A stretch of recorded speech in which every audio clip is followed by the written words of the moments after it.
Bem-vindos a este guia visual explicativo. Hoje, vamos desbravar a tão aguardada Declaração de Política de 2025 da Academia Americana de Pediatria sobre a prevenção do VSR, o famoso vírus sincicial respiratório. Essa é uma daquelas atualizações médicas que literalmente tem o poder de mudar o jogo na saúde pública. Nosso objetivo aqui é transformar aquelas diretrizes super densas em algo totalmente claro, direto e aplicável na vida real. Vamos direto ao ponto e ver como o cenário está mudando. Para começar, a gente precisa entender o que exatamente esse documento representa. Não é só uma atualização qualquer. É um padrão de atendimento crítico que muda completamente a nossa visão sobre proteção respiratória pediátrica. Estamos falando do uso estratégico de anticorpos monoclonais de longa ação, diferente de uma vacina tradicional que ensina o corpo a lutar ao longo de várias semanas. Isso aqui funciona meio que como um sistema imunológico emprestado. Ele fornece proteção imediata contra as doenças causadas pelo VSR e evita aquelas internações assustadoras logo nos primeiros meses de vida da criança. Para tornar tudo isso o mais prático possível, nossa rota hoje vai ser a seguinte: 1. As novas diretrizes para o VSR. 2. Bebês na primeira temporada. 3. Alto risco e equidade. 4. Os produtos disponíveis. 5. O cronograma e administração. E, por fim, 6. As exceções e casos especiais. Número 1. Novas diretrizes para VSR, estabelecendo o padrão.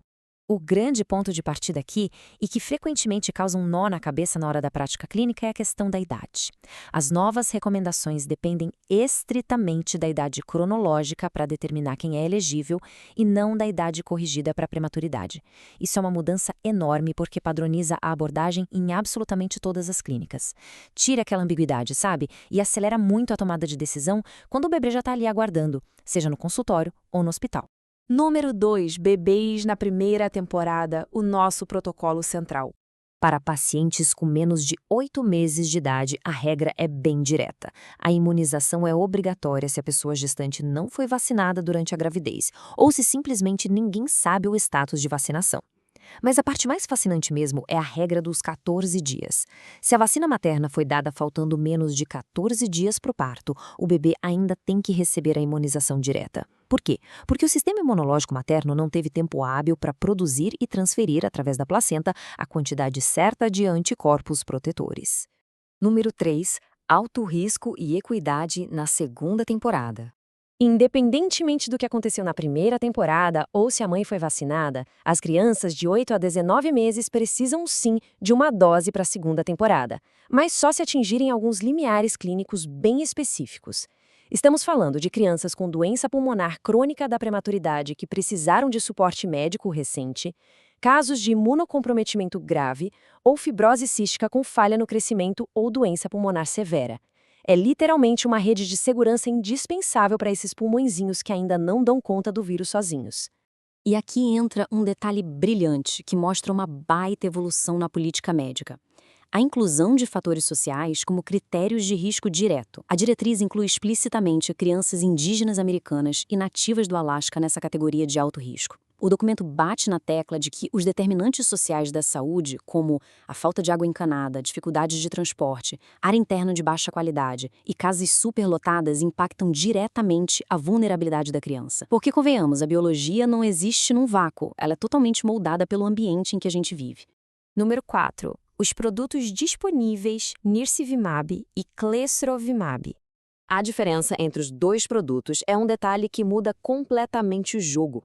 Tanto o Nirsevimab quanto o Clesrovimab são excelentes opções de primeira linha em dose única e longa ação para a primeira temporada do bebê. Fantástico, certo?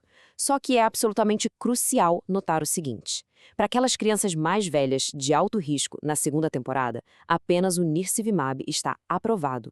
O Clesrovimab não serve para essa indicação. Imagina só o impacto disso na logística. Isso altera a forma como as clínicas pediátricas vão fazer suas compras e gerenciar seus estoques o ano todo. Número 5. Cronograma e administração. O período crítico de administração vai de outubro até o final de março na maior parte das regiões. Para os bebês que nascem bem no meio desse furacão, a diretriz defende que o momento ideal para imunizar é logo nos primeiros 7 dias de vida, de preferência antes mesmo de saírem da maternidade. A lógica aqui é fantástica e muito simples. Construir um escudo de proteção forte antes que o bebê sequer chegue a respirar o ar de casa. O melhor de tudo é que o protocolo traz uma flexibilidade enorme para a nossa realidade clínica. Se um bebê prematuro tiver uma internação super longa, ele pode receber o anticorpo bem ali, no momento da alta. Se nasceu no verão, pode tomar tranquilamente numa consulta de rotina no outono. E para melhorar, os dados comprovam que é super seguro administrar o anticorpo contra o VSR no mesmo dia que todas as outras vacinas infantis da idade, sem estresse nenhum. Uma coisa não atrapalha em nada a resposta imunológica da outra. Número 6. Exceções e casos especiais, porque a gente sabe que na vida real nem tudo é preto no branco. E aí surge aquela dúvida clássica. E se a gestante foi vacinada direitinho, mais de 14 dias antes do parto? A regra de ouro diz que o bebê estaria protegido e não precisaria de mais nada. Mas a gente sabe que às vezes a biologia falha. Então, quando é que a equipe médica deve ignorar a regra geral e intervir de qualquer maneira? É aqui que o olho clínico faz toda a diferença. Em alguns casos bem específicos, a transferência de anticorpos simplesmente não acontece ou o bebê os perde no meio do caminho. Estamos falando de mães com imunocomprometimento grave ou HIV, o que acaba bloqueando essa passagem de proteção pela placenta. Ou então, cenários intensos onde o próprio bebê passa por tratamentos extremos, tipo bypass cardiopulmonar ou uso de suporte por ECMO. Nessas horas, as máquinas literalmente lavam os anticorpos maternos do sangue da criança.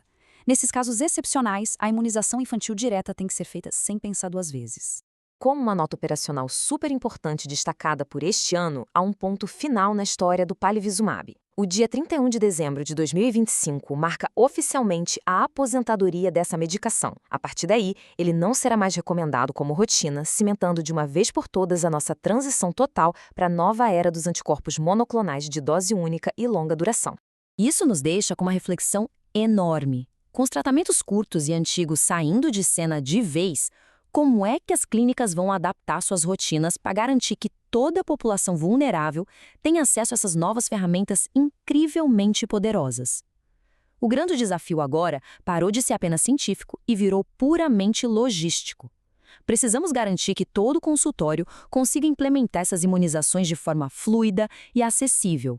É um cenário dinâmico, muito promissor, e com a estratégia certa, temos o potencial real de alterar para sempre as temidas temporadas de inverno pediátrico. E aí, estamos prontos para adaptar nossas práticas a essa nova realidade?